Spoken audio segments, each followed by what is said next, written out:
The SnowRunner update 7.0 is on the public test server, which means at some point it's all going to be coming to the actual game. Here's a little explanation of what to expect.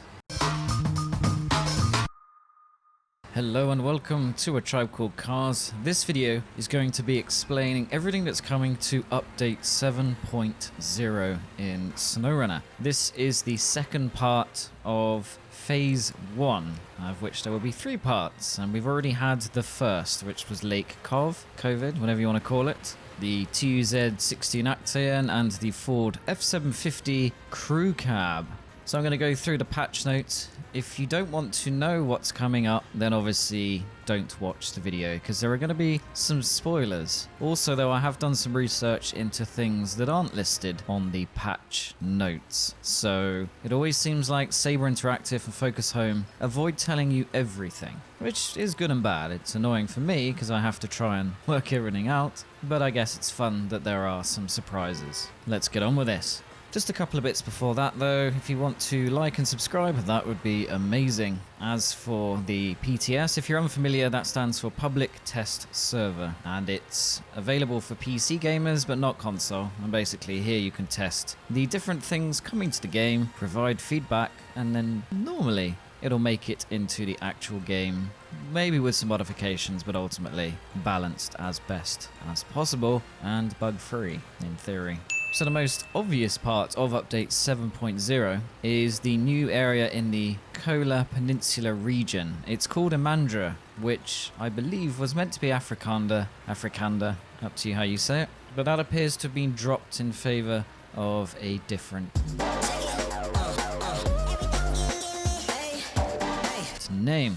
There's also a new vehicle, the TUZ-108 Warthog. Now this thing is similar to the TUZ-16 Actaeon in terms of add-ons. It's pretty beefy, big tires, going to be hopefully quite useful for off-road stuff. This truck is basically a larger version of the TUZ-16, however, apparently you cannot have a crane and sideboard bed, but it can have a low saddle, so we shall see in the full video of this truck exactly what it can do.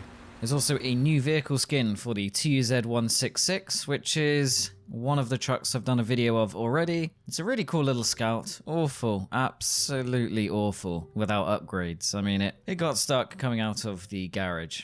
So tragically awful, but when they put on those big tires, raise the suspension, it's a fun little thing. There's also a new add-on, the metal detector. Presumably, this will let you detect metal. I mean, that would be a pretty good guess. There's also an exclusive bobblehead dog, as Saber Interactive has called it. There's a new activity, Trials, Ride on King, and Lost in the Wilderness. Now, these are the first of the challenges in the game, similar to what you had in MudRunner, that basically you complete and you get exclusive things, but they are meant to be quite challenging. And finally, we have the interior customization and interior customization modding. So yes, now you can have an air freshener, bobblehead, or sticker.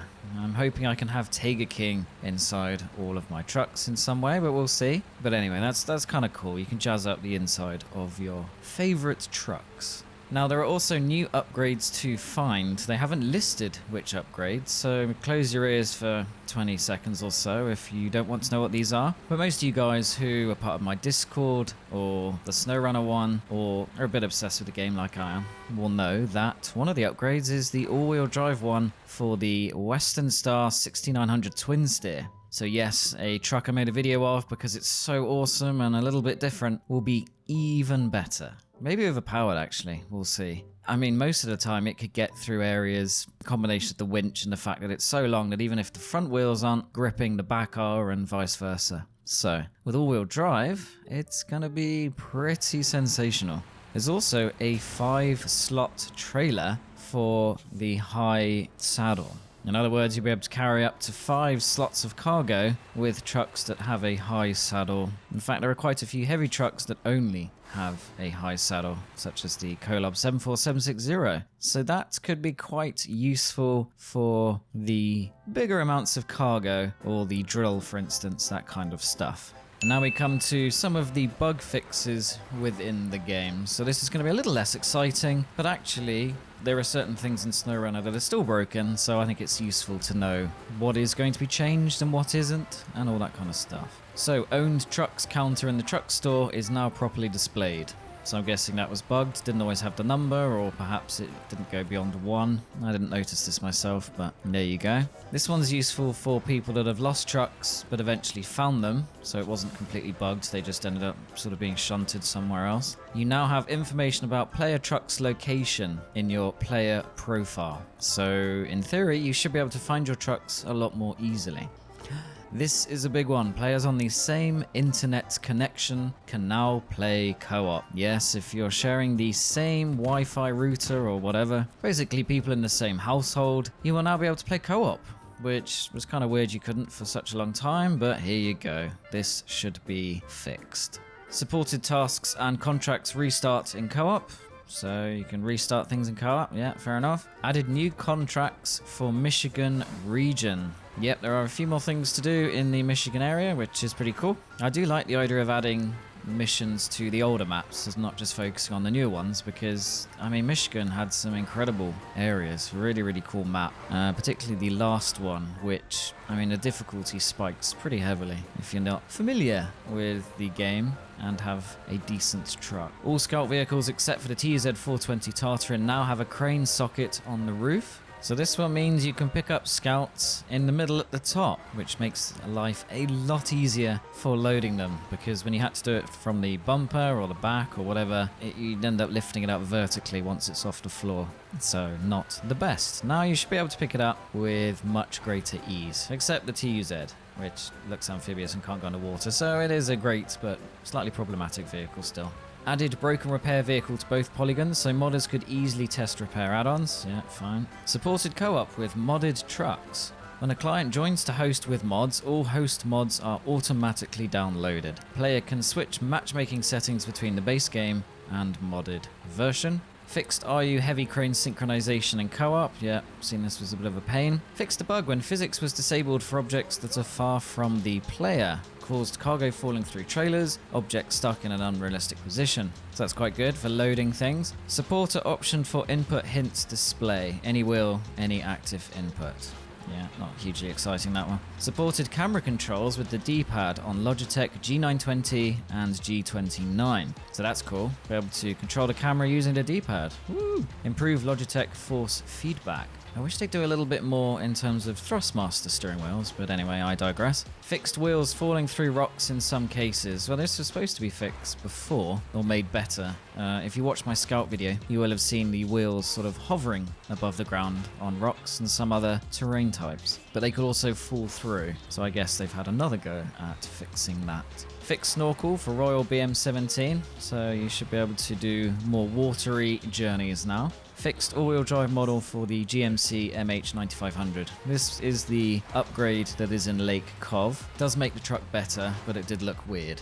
And I know it upsets some people because if they like the GMC, they can't have the full experience because they would need the season pass to get to Lake Cove to upgrade the truck. It's nice that there are other things to find in maps except upgrades for the new trucks. It makes it less predictable, but obviously it does alienate part of the SnowRunner player base. Fixed a bug when deleting custom scenario save slot did not properly delete player save data. Okay. Fixed a bug when some vehicles had different purchase/sales prices. Fixed snow flickering on railroads. Awful, that one. Just made the game unplayable. No joke.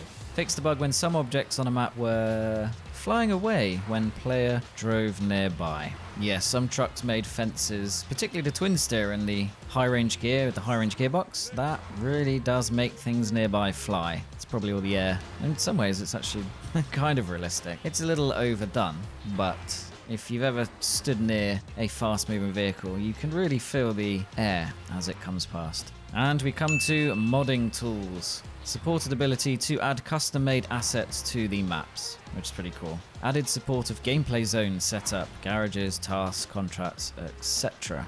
Added reference maps to the editor pack, PAK. The updated modding guide is available in the editor folder. And they've said, note that for future game editor updates, we will include a separate changelog file for our modding community. And at the very bottom of the post, Saber Interactive / Focus Home has said, please note that this build is not final. There is still some art, UI, and stability issues that we are working hard to fix ASAP, but early feedback from players is much appreciated. So the new map is on the maprunner.info website if you want to go and be nosy and have a look, or if you have the PC version, you can of course play the public test server and give all this new stuff a go. And if you have, then let me know in the comments what you think of it. So when is the release date for Update 7.0 or Phase 1 Part 2? So the Update 6.0 went onto the public test server on the 30th of June, and then it went live on the 15th of July. This update went live on the 22nd of July, which means we should be seeing this no earlier than the 10th of August. Of course, that may be subject to change. The past isn't always the best indicator of the future. But anyway, I'm going to leave this video here. Hopefully you found it useful. It should be a pretty cool update, this one. New map, new trucks, new stuff to do, including rescuing the bomber, in theory. If not, I mean, I give up telling you when it's coming because, you know, it seems like it's in this update, then it's the next one. But anyway, fingers crossed we can finally rescue that legendary World War II, I think, bomber. Anyway, thank you very much for watching. Take care. Bye.